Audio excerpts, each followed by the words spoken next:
up, guys? It's Sky. So I have an update for my one-shot kill gankblade build for the Harrowstorm patch.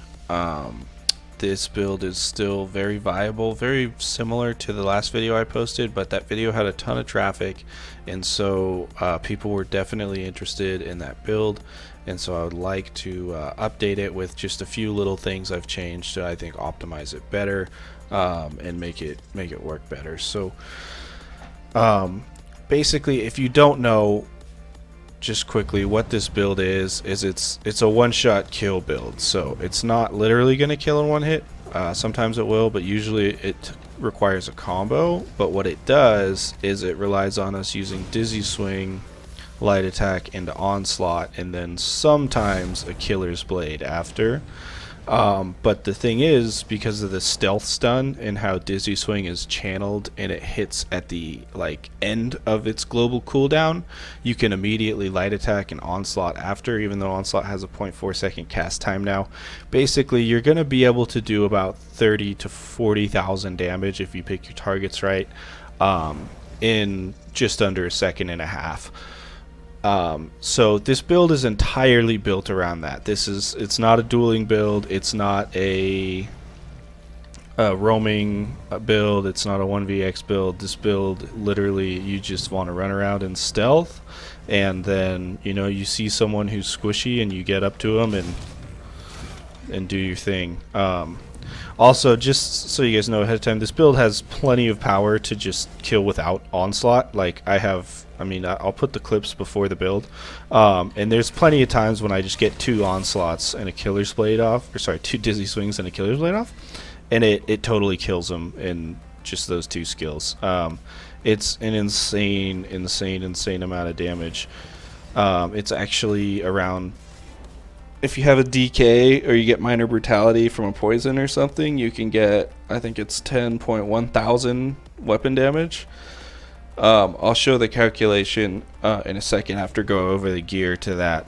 But so jumping straight in, now that you understand the concept of the build, we're running Baylorg, we're running New Moon Acolyte, and we are running Sword Singer with the Sword Singer Greatsword front bar and a Seducer Greatsword back bar. You can also run a bow back bar. The reason you would go bow versus two-hander is that two-hander back bar lets you run forward momentum on your back bar for your major brutality and snare removal if you get caught, and it lets you put 1 more Fighters Guild ability on your front bar, whichever one of these you want, and that gives you 3% more weapon damage. So it's a very small increase. I honestly usually run bow, but two-handers would hypothetically give you the best damage. Anyways, back to the gear real quick. Whoops, I've been playing Guild Wars 2. I hit the wrong button. New Moon Acolyte. So I'm running 7 Divines pieces, 3 infused on the jewelry, Nirnhoned front bar, Decisive back bar, just for more ulti gen. If we're light attacking wolves or whatever's out in Cyrodiil to get us ultimate. 7 Divines. We're running the Warrior Mundus. Basically what we want to do is stack as much weapon damage as possible. I'm running 1 Prismatic Glyph. This just gets me over 10k magicka and over 19k health in Cyrodiil on an orc. So I like just having the little bit extra stats in exchange for the 400 stamina. You could go a stamina glyph here and have a teeny bit more damage. But anyways, like I said, 7 medium because we want the crit.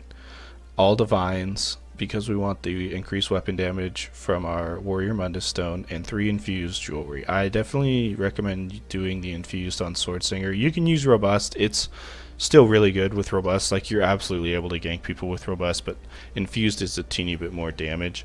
And Sword Singer's gold jewelry is it's still cheap. Even though my last video on this got 20k views, it didn't really go up in price. I'm not a very big deal, and I'm aware of that. So Sword Singer's Greatsword. So we want a Greatsword because it gives us a damage increase from our 2-hand passive. heavy weapons.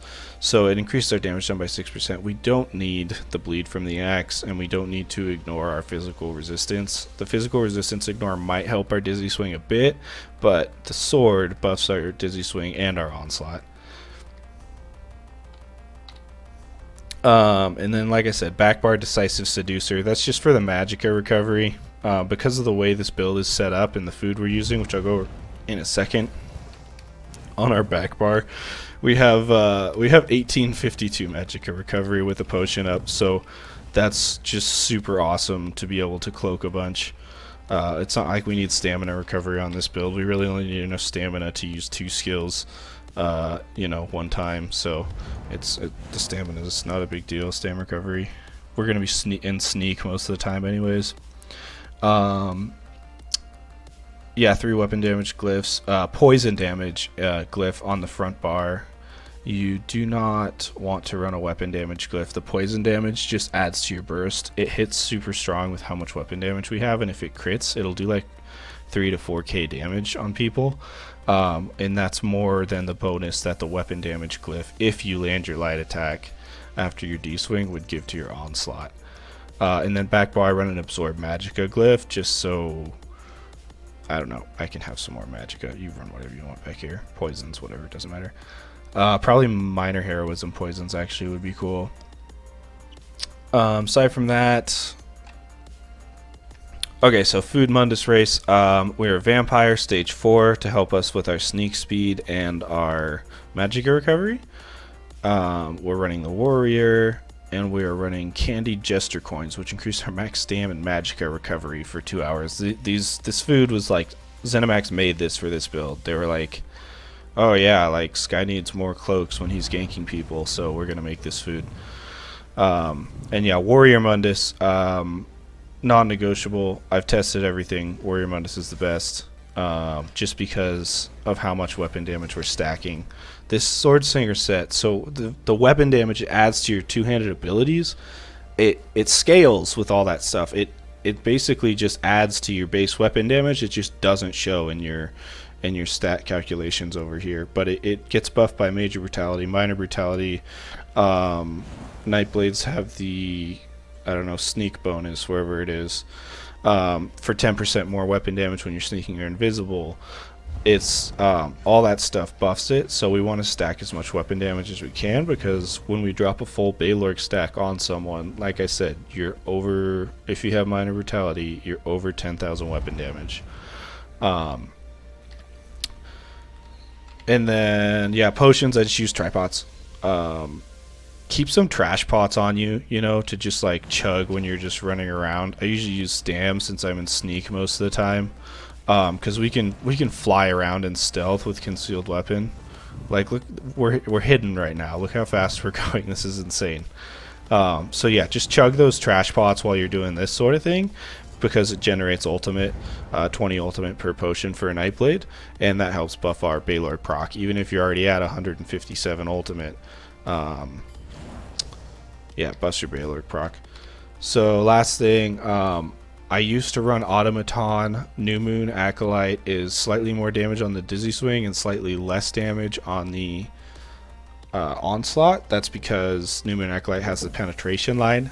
Automaton still gives a slightly higher tooltip to both skills, but the penetration from New Moon Acolyte won't be reflected in that tooltip. So even though Onslaught ignores all resistances, I found that the penetration bonus to the Dizzy Swing was more valuable than the damage bonus the Automaton gave to the Onslaught.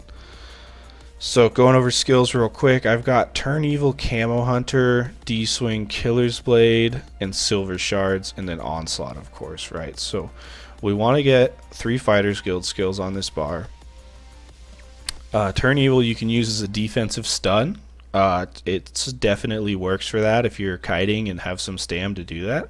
Camo Hunter, this gives us minor berserk if we hit someone from behind, which generally will proc when we're ganking someone, which is really nice to have. And it also gives us major savagery so that we can run tripods for more cloaks and more sneaking stam recovery stuff. And then D-Swing, obviously. So we used to run Wrecking Blow. And Wrecking Blow empowers your next light attack. Dizzy Swing sets them off balance, which gives us a 10% damage boost because of the Executioner passive in the Exploiter passive, sorry, in the CP tree. And so we're running D-Swing now because it gives us that 10% damage boost to our Onslaught, even though we're not empowering our light attack. Our light attack still hits super hard though, so still try to make sure that you hit your light attack. When you use Dizzy Swing, if you don't know, you can just like spam left click and you'll light attack like right after, and it doesn't actually finish the entire D-Swing animation. See? So Killer's Blade. So we use Killer's Blade instead of Executioner here because we need the Hemorrhage passive. And Hemorrhage only works with an Assassination ability slotted, so we have to have an Assassination ability slotted. So we slot Killer's Blade instead of Executioner or another Fighter's Guild skill. And then Silver Shards, I don't know. I sometimes... Oh, actually... I would run Silver Leash because you can do bullshit like jumping off of something like this and then Silver Leashing, and if you have Undo on your back bar, undoing back up. So I'd run Silver Leash just because, I mean, this build's trolly. Like, it's not something to be taken serious. It's just fun to kill people like with it. Finally, Onslaught ignores all resistances. It does grant you the penetration and whatnot. That does help finish targets off with Killer's Blade. That's why we're using Onslaught instead of the other morph.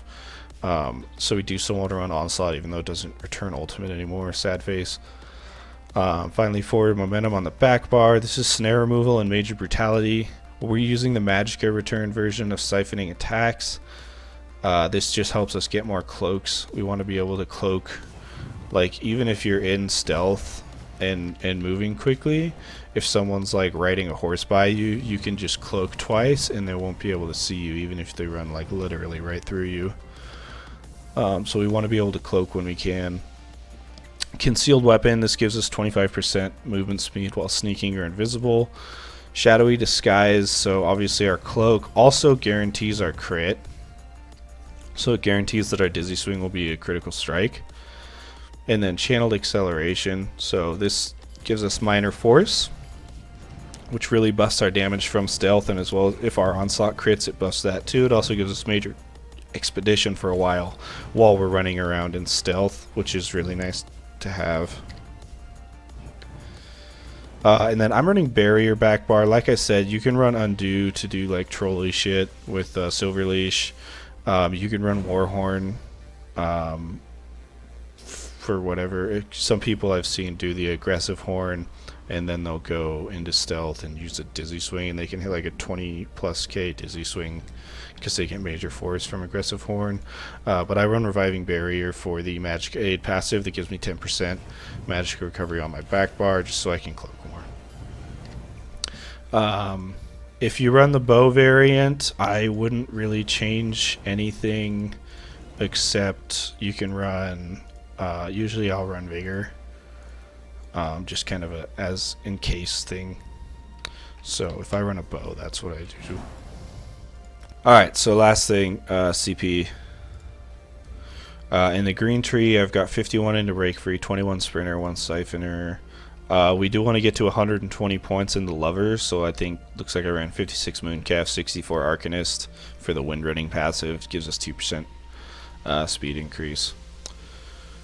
Tumbling 19%, that's 51 points. I do run 26 points into shade here for 15.9% reduction of sneak. It rounds down to just 15%. It doesn't round up, but I would assume I didn't have anywhere else that point could have gone, so that's where it went. Nothing in blast. We run 19 into physical weapon expert to buff our light attack and 81 into master at arms.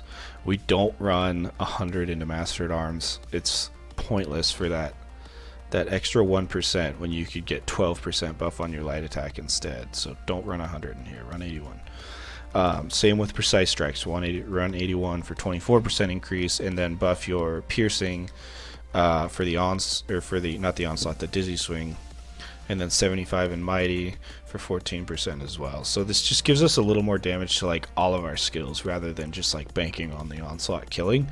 This little stuff right here, like the piercing and the physical weapon expert, that helps our killer's blades at the end if we can't finish someone off, if we get a really tanky target. So Ironclad, 61 into Ironclad for 21% direct damage reduction. I'm running 39 in Spell Shield and nothing in Medium Armor Focus. This is because generally when you're getting away, the only attacks that are going to be hitting you, unless someone's like spamming crit charge or something, in which case you're fucked anyways, are going to be like curses and stuff like that, ranged attacks. So I run 39 in Spell Shield. Still run 50 in Resistant, even though we're in full Divines. It definitely helps getting away.